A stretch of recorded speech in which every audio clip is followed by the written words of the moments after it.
Speaker, I rise this evening, this late hour of the evening, in support of the budgetary proposals as methodically laid out by the Honourable Prime Minister last evening.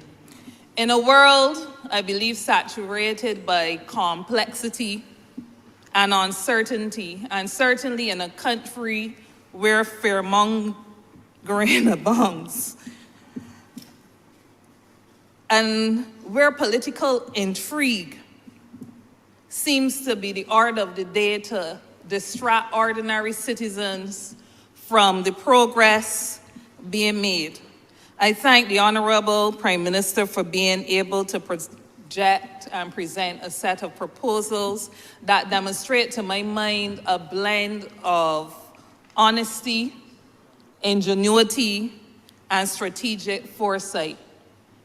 In my opinion, the presentation yesterday was a solid one. Madam Deputy Speaker, I am very conscious that my response to the budgetary proposals will be critiqued by some intentionally and absurdly to align with the misinformation and fear-mongering that has become the norm and tactic of those whose objective it is simply to distract. And we experienced much of that for the first 5 hours of the debate this evening. I would claim it the theater of the absurd is what we witnessed. We kept hearing mention being made about the voice of Jacob and the hand of Esau. And in listening, Madam Deputy Speaker, all I could sense was the hand of a former trade unionist and the voice of a former prime minister, recognized even though it was not heard often. Madam Deputy Speaker, the fact that the government has presented a budget with no new taxes must stand as testament to the administration's confidence in and commitment to the economic stability and well-being of this country, and that we must continue to pursue. Madam Deputy Speaker, the Prime Minister engaged in what can only be described as an earnest dialogue concerning our nation's present state and its future trajectory, charting a course that is not only visionary, but actionable, and I dare say attainable. I will now make my contribution to this debate against obstacles and the way forward. But as I do so, I wish none to make the mistake that support for the measures as outlined is equal any acceptance on my part that there's not much more that can be done. Because certainly we must push harder for working people and their families in this country. Let me talk straight. As the General Secretary of the largest trade union in Barbados, my stance isn't about echoing the demands of other unions blindly. It is about acknowledging hard truths and the undeniable progress that we have made as a country. Fact, for the second consecutive year, the Honourable Member of St. Michael North East has delivered a budget of no taxes, amidst global upheaval. Let me start here, as many have been calling on the government, even as recently as last evening, to reduce taxes to alleviate the cost of living burden in this country. This should come as no surprise to us. For I too look forward to the day where we can hear a presentation in this honorable chamber where there will be the removal of many taxes, if not all the taxes. But perhaps, Mr. Speaker, the Honorable Minister of Finance in her wrap-up might wish to spend more time explaining how the progressive tax reforms that were called for by Labour and the private sector as well in our initial meetings back in 2018 are being implemented systematically and methodically. One way of tackling tax inequality is to decrease tax rates on lower incomes and impose increased tax rates on higher incomes. But, Madam Deputy Speaker, tax is known to affect many aspects of social welfare and other public spending, and it is used to fund fundamental services such as health, education, childcare, housing, and so on. From the measures announced, it should be easily recognized that without imposing austerity measures that bring with them more taxes, and we certainly have had the experience in this country, this government is trying to redistribute revenues to tackle inequalities and promote fairness. The commentary from those who, like me during 2018, had been calling for progressive taxation reforms are therefore confusing to my mind, since they would seem to suggest that government must lower revenues by lowering taxes and borrowing, while at the same time increasing public spending, particularly on social welfare that every effective trade unionist across the world demands. Madam Deputy Speaker, I welcome the measures to increase public spending, not only on social welfare, but in other areas. The recent proposal aimed at securing and broadening the rights of persons living with disabilities marks a significant milestone in our nation's journey towards inclusivity and equity. By introducing special needs grants for minors and adults to the tune of 50% and 100% respectively of non-contributory old age pension respectively, this government is not just legislating.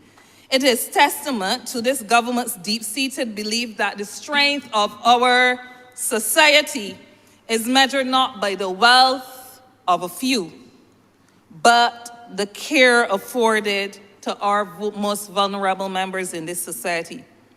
Madam Speaker, in recognizing the systemic exclusion faced by persons living with disabilities, this measure is not a tax cut, but it is public spending that is responding, giving tangible support to many vulnerable persons who need it, while making a profound investment in our nation's future.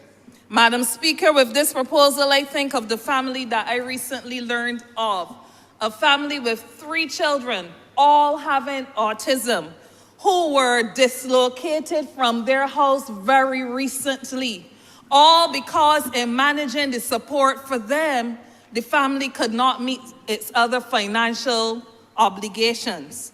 This measure, which will cost taxpayers $4 million per year, will assist families like these. The measure includes a 75% tax credit for the provision of education and life skills facilities for persons with special needs. That is a welcome. A 50% tax cut for the provision of educational centers for gifted persons. That is a welcome. The 50% tax credit to boost investment in sports venues is a welcome.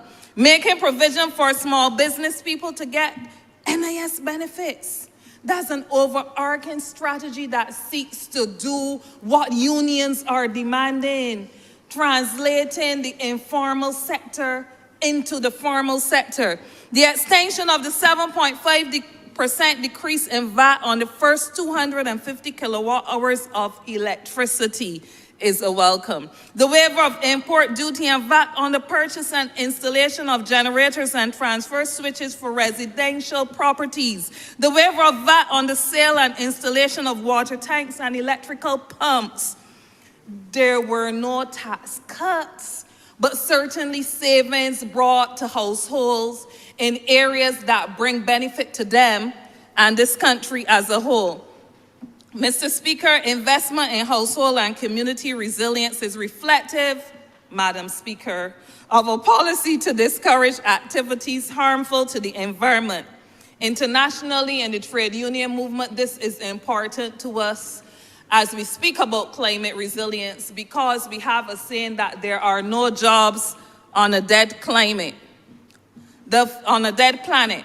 The 50% tax credit for works associated with beach rehabilitation. All these measures are promoting climate resilience and a just transition for our workers. When I see provision for increased spending on these things, I see attempts at improving the well-being for all citizens, all workers and their families, not some, but all Bajans. So, Madam Speaker, I allow myself oftentimes, including in this House, to be somewhat subdued. In fact, I would say that it is my nature to be subdued. I take a lot of criticism, especially since I am not given to engaging or providing fodder, as I would see it, for persons who seem to get turned on by attacking the character of other people, even when it is baseless, even when they have no real evidence or substance support it. I really don't have time for that. But Madam Speaker, my mind goes back to the first Friday in November during 2020, when a number of speakers who all had some kind of background in trade unionism were the key speakers at a joint meeting in St. George North. A joint meeting that was co-sponsored by 3 political parties contesting the St. George North by-election. Some will call it a rare show of solidarity, and I don't blame them for that, because I know about that. I know about claims of lambs resting with lions, and perhaps the honorable member for St. Peter can clarify the biblical basis of that at some point. For Mr. Speaker, back in 2017, some of us, that is, some trade unionists, not all, marched with the private sector against austerity measures that were being imposed, the most recent at that time being the NSRL. We also marched against the lack of consultation at the level of the social partnership. So I understand situations that bring together strange bedfellows around issues in common. But back to that meeting, I believe it was the 6th of November 2020. That meeting where there was a desperate attempt by 3 political parties to undermine my candidacy for the Barbados Labour Party. They couldn't tackle it one by one on their own. So they came together, 3 of them, supported by trade unionists, to undermine my stewardship. The fact that I am here speaking today, on the second occasion being elected in St. George North, tells you that collectively, they couldn't beat me either. But it also tells a story that sometimes empty vessels will make the most noise, but very often they're appealing to a very small minority who can be influenced by them, and some of whom want to accept facts, even if it was the first name. The fact that I'm here, Mr. Speaker, in the House of Assembly means that my stewardship as a trade unionist in this party stands for itself, for it led to a minimum wage. Sir, madam, I know that every honorable member in this chamber recognized when the minimum wage was introduced back in 2021 that $8.50 per hour could not stand on its own as a minimum wage that represented a living wage, but we all recognize it to be a start. I hasten to add that it was the Barbados Workers Union under my leadership that did not just advocate for the introduction of the minimum wage, but that was the driving force behind it. And just a few weeks ago, last month, in this honorable chamber where we were debating the Labour Concessions Act, again the call was made for a revisit of the minimum wage, noting that the minimum wage board had not met to review the wage in 3 years. So I welcome the proposal, I welcome the measure to have a revisit to this minimum wage. And Madam Speaker, through you, I must urge the honorable member for St. Peter. I urge him to actively ensure that bureaucracies or absences of members of the minimum wage board will not see us dragging into inertia where the commitment to improve on the minimum wage is further delayed. There must be no excuse for the board's inability to meet. We cannot and will not stand idly by while our workers are forced to make do with wages that don't keep pace with the cost of living. Failure to act is not an option. It is actually non-negotiable. So that when a new rate comes, as I have every confidence that a new rate will come, alongside the announcement of the continued decrease on the VAT on electricity and negotiations that I imagine will continue for lowered prices at the supermarket level, I believe that these measures will not resolve the problem of cost of living, but will certainly go some distance into addressing an issue that is often very complex, as cost of living in countries like ours especially is often influenced by a number of external factors beyond our control. Madam Speaker, I am here in this lower house where my stewardship has directly impacted the extent to which public servants got appointments. Most recently at the Caribbean Aircraft Handling, a government-owned company. I'm here, Mr. Speaker, where my influence has been to encourage a government who has boldly accepted the challenge of making good on the Labour Contracts Act in terms of applying it to the construction sector, and going further to have passed into law the Labour Concessions Act, as I said only last month. Madam Speaker, I know you and others will recall my advocacy for the recalibration of concessions within the hotel sector. And yesterday, I was very pleased that this government's very decisive posture to regularize and reassess concessions across the board was made more evident. That this government was willing to act with precision for the greater good of our economy and our society. This measure is about aligning our economic policies with the realities of today and the aspirations of tomorrow. It is about ensuring that if companies are saying that they're earning foreign exchange, that they're earning foreign exchange and that foreign exchange is reaching where it should. The approach I find to be both sensible and responsible, but above all, it encourages organizations, including unions if they get concessions, to bring current their application for concessions and their obligations to do right once they have been granted these concessions. So the measures, Madam Deputy Speaker, are measures that we see are aligning with a forward-thinking government.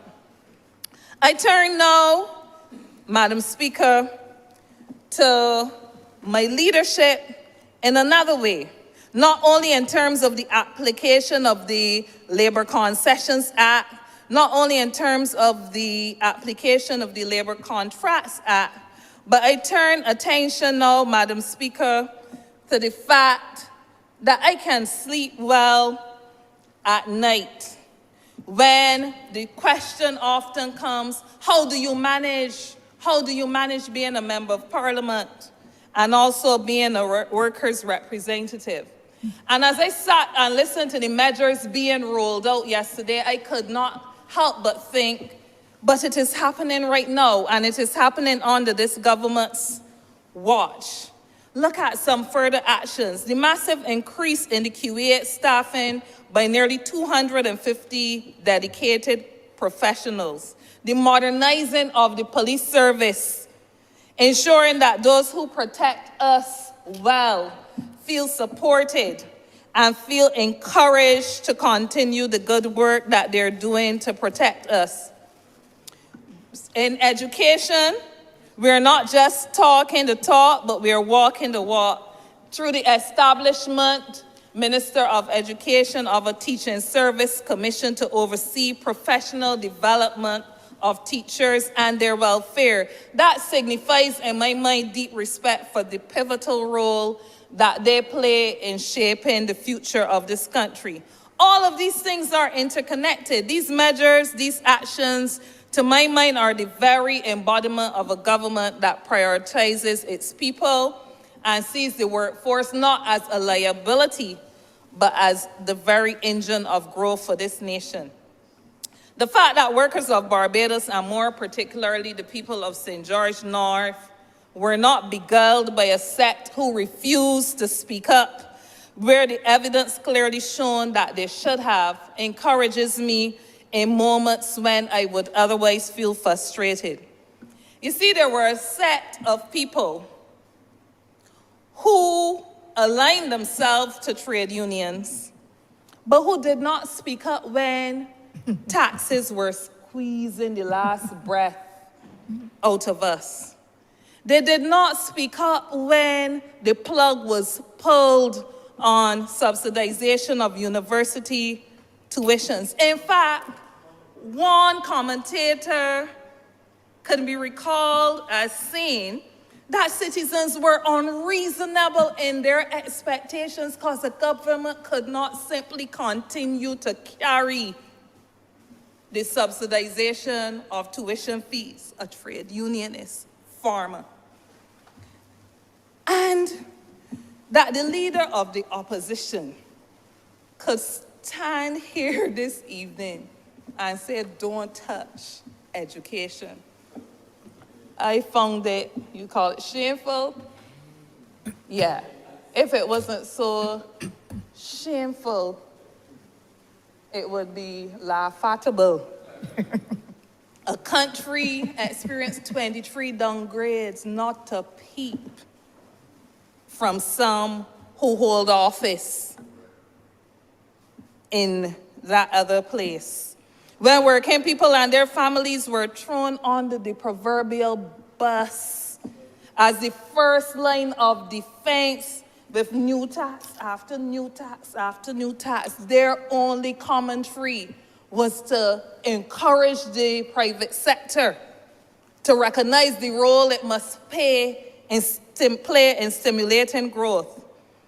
But a no-tax budget comes for the second consecutive year in circumstances where we have had 11 quarters of growth, and the call comes for cutting taxes. Honourable Member, you have 5 minutes, please. As a trade unionist, I watched as a junior to that set, seeing the breakdown happening. And I watched them often taking one step forward and two steps backwards in terms of their responses.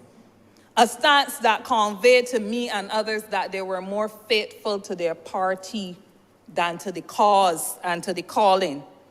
That set was mum with the imposition of taxes, mum when we couldn't get responses to public servant salaries, mum, but they have seemingly found their tongue and could tell you who is militant and who should be fit to lead and who should not be fit to lead. When they watch scores of workers from NCC and NHC being given walk-in papers, yes, I don't even call the name.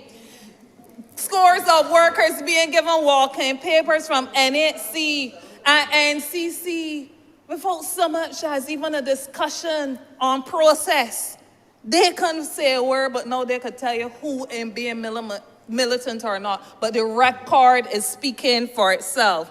In fact, it was one from that set in 2013, Madam Deputy Speaker, and I shudder at the memory, who stood up and said, thanks to the unions, this party has been re-elected. Putting party over the interests of the people who were genuinely suffering. Madam Speaker, unlike that said, I will not be an apologist for this party that I am a part of. But I know when my stewardship is fairly assessed, the record will not be a perfect one, because none of us is perfect. But it will show that some of the greatest progress to working people and their families came at this point in time when the Barbados Labour Party made provision for this country to benefit from the organizational stewardship of the Barbados Workers' Union.